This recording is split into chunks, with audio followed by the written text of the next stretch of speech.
Olá, meus cumprimentos a todos, aqui estou eu para mais um vídeo e hoje eu vou tratar de um tema que eu tenho a impressão que desperta demais a atenção das pessoas.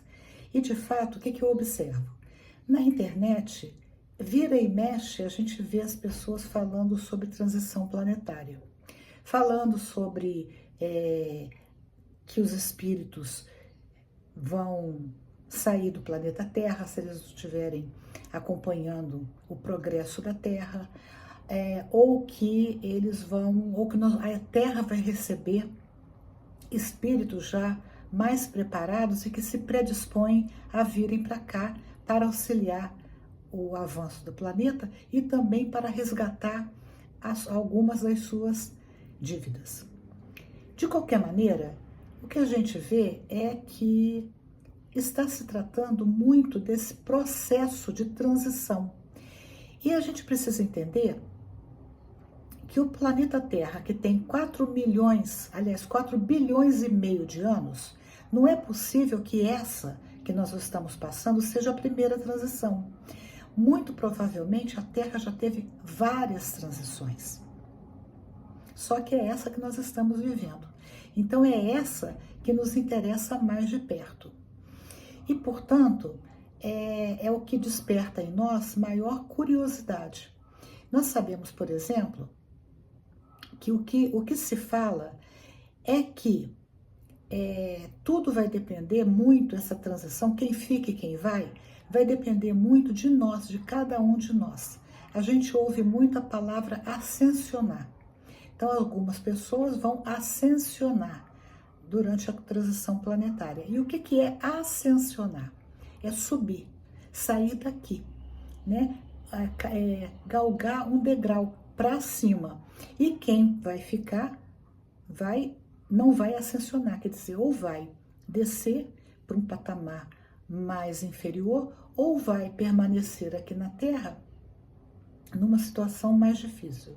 De qualquer maneira, isso nos fala muito de perto, porque a transição diz respeito aos seres humanos, que somos nós, né? Então, olha só, eu estava lendo um texto que é do livro Fonte Viva, e que dá uma receita muito bacana para nós a respeito de como devemos nos portar para passarmos por esse processo de transição planetária, no sentido da gente sair daqui para um patamar melhor. Então, a lição é a lição 107 desse livro, Fonte Viva, uma psicografia do Chico Xavier, pelo Espírito Emmanuel. Então, ele diz o seguinte, parte de uma fala do Paulo, o apóstolo, na carta aos Romanos, capítulo 12, versículo 2.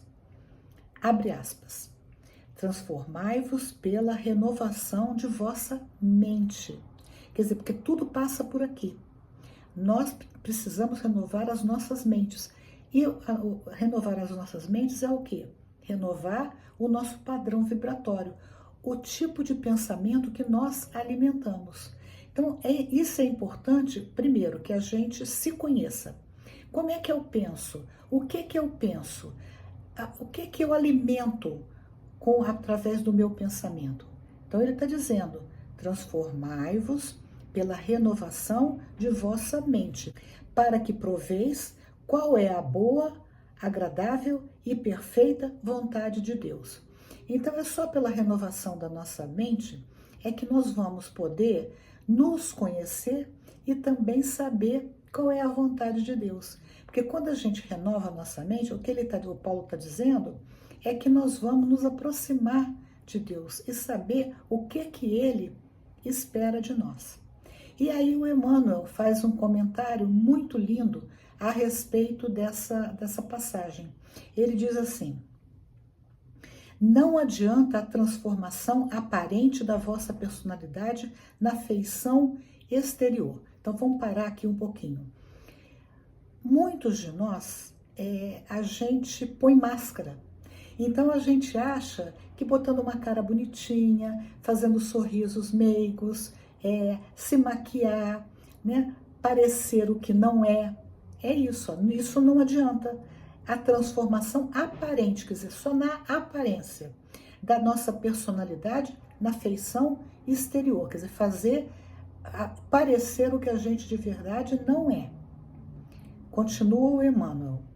Mais títulos, mais recursos financeiros, ou seja, ter mais dinheiro, mais possibilidades de conforto, ou seja, morar numa boa casa, ter um bom carro, né? Coisas de ordem material, e maiores considerações sociais, quer dizer, galgar os patamares sociais, quer dizer, ir a festas, né? Ser convidado para festas chiques. Isso é o que é ter maior consideração social, né? Conviver com pessoas bem postas financeiramente na vida. Podem ser simples agravo, olha o que o Emmanuel está dizendo. Tudo isso pode ser simples agravo de responsabilidade. O que ele está dizendo é que quando quanto mais nós possuímos, e tanto em termos financeiros, quanto em termos de responsabilidade, né, de convívio social, mais a gente tem responsabilidade sobre aquilo que a gente possui. Por quê? Porque perante Deus, tudo que nós recebemos na vida não é para que a gente usufrua sozinho. Tudo que nós recebemos tem por objetivo nós multiplicarmos esses talentos. Lembre-se da parábola dos talentos? Que os talentos, né, o dinheiro, foi distribuído entre servidores, e aqueles que receberam mais talentos, daqueles foi cobrado mais. O que recebeu um talento, que não multiplicou esse talento, ele foi condenado, porque cabia a ele multiplicar o talento. E como é que a gente multiplica o nosso talento?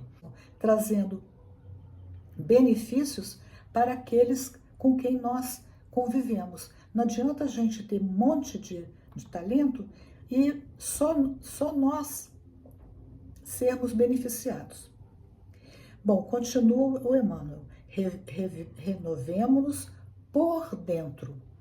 Então, tudo até agora ele falou da renovação por fora. Roupa bonita, joias, cabelo bem arrumado, maquiagem, né, plástica, corpo bacana.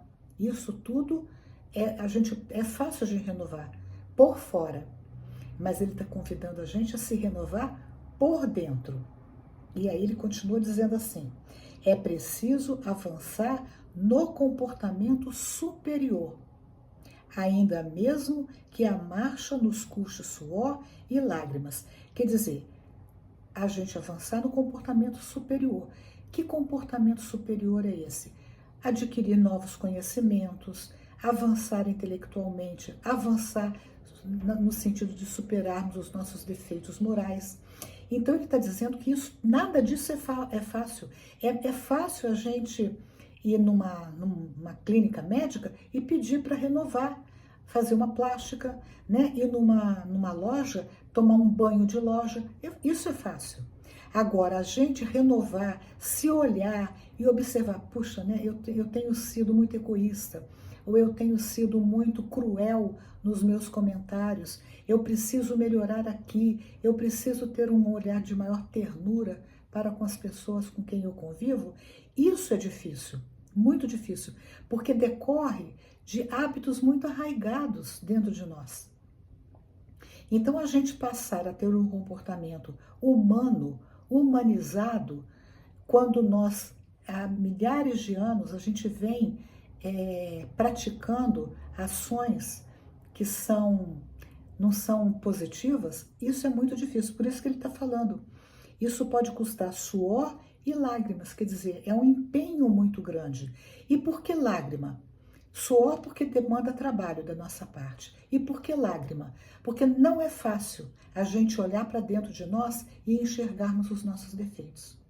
Então a gente acaba chorando, né? Quando a gente percebe assim, nossa, que pessoinha terrível que eu sou.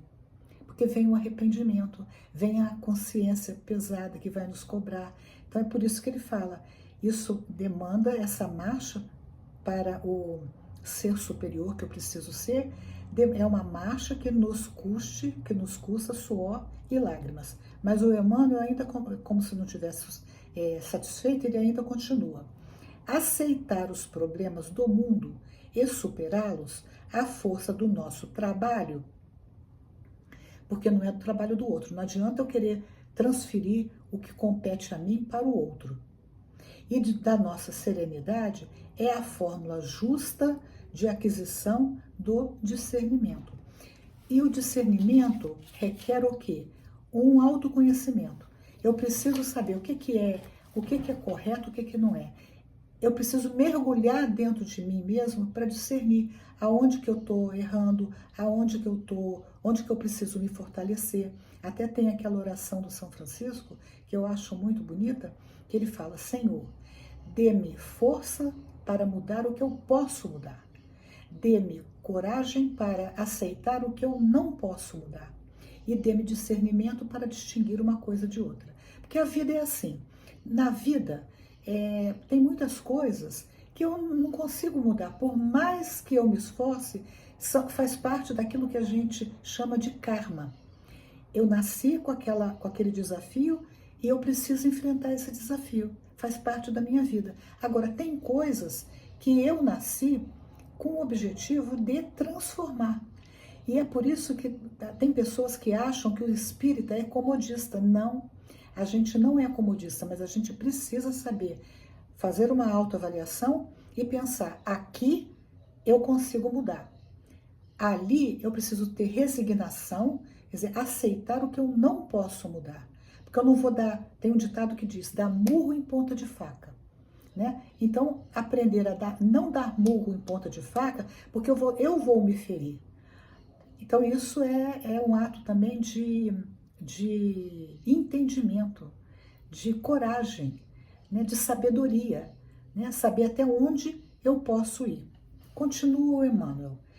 Dor e sacrifício, aflição e amargura são processos de sublimação que o mundo maior nos oferece, a fim de que a nossa visão espiritual seja acrescentada. Mas o Emmanuel continua: facilidades materiais, ou seja, dinheiro, né, beleza, são facilidades materiais, costumam estagnar-nos a mente. Isso tudo faz com que a gente fique preguiçoso, porque temos tudo de graça, então a gente fica preguiçoso.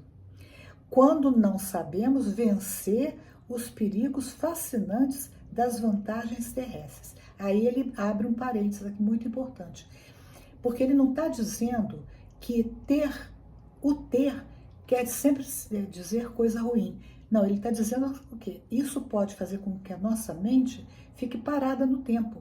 Mas quando, olha só, não sabemos vencer os perigos fascinantes das vantagens terrestres. Porque, de fato, o mundo oferece a gente muitas vantagens que no final acabam sendo desvantagens, porque a gente fica preguiçoso, né? Mas se a gente entende que a riqueza, o conforto tem por finalidade nos alavancar, ajudar as pessoas com quem nós convivemos e nos ajudar também, a gente não ficar paradinho lá numa situação confortável, isso é muito bom. Aí o Emmanuel continua: renovemos nossa alma dia a dia. Porque não é um dia e depois acabou. É todo dia, todo santo dia. Estudando as lições dos vanguardeiros do progresso. Aqui me parece assim tão legal, porque o que ele está falando é que sempre na nossa frente tem pessoas que vieram antes de nós e que apontam para nós o caminho. Então a gente, olhando essas pessoas que já caminharam mais, já alcançaram mais sabedoria, a gente observar, porque eles são vanguardeiros, quer dizer, estão na vanguarda do progresso e vivendo a nossa existência sob a inspiração do serviço incessante. Então ele está dizendo aqui que nós devemos viver a nossa existência, quer dizer, a nossa vida, sob a inspiração do serviço incessante. Quer dizer, não nos acomodar diante das facilidades da vida. E por fim, ele termina esse texto com o seguinte parágrafo: apliquemo-nos à construção da vida equilibrada, onde estivermos, mas não nos esqueçamos de que somente pela execução de nossos deveres, na concretização do bem, alcançaremos a compreensão da vida e com ela o conhecimento da perfeita vontade de Deus a nosso respeito. Bonito, né? Essa forma como ele termina o texto. Primeiro, ele chama a atenção de que nós não devemos pensar só nos nossos direitos. Nós temos deveres, né? E aí, quais são os meus deveres? A que eu me propus nessa encarnação? Então, não vou me esquecer de executar os meus deveres na concretização do quê? Do bem, né? Eu tenho um dever para com o bem. O que Deus quer de mim? Para que eu vim para essa vida? Qual é o meu objetivo nessa vida? Gostaram desse conteúdo? Se gostaram, dê um joinha, compartilhem e comentem, né? E até o próximo vídeo, se Deus quiser.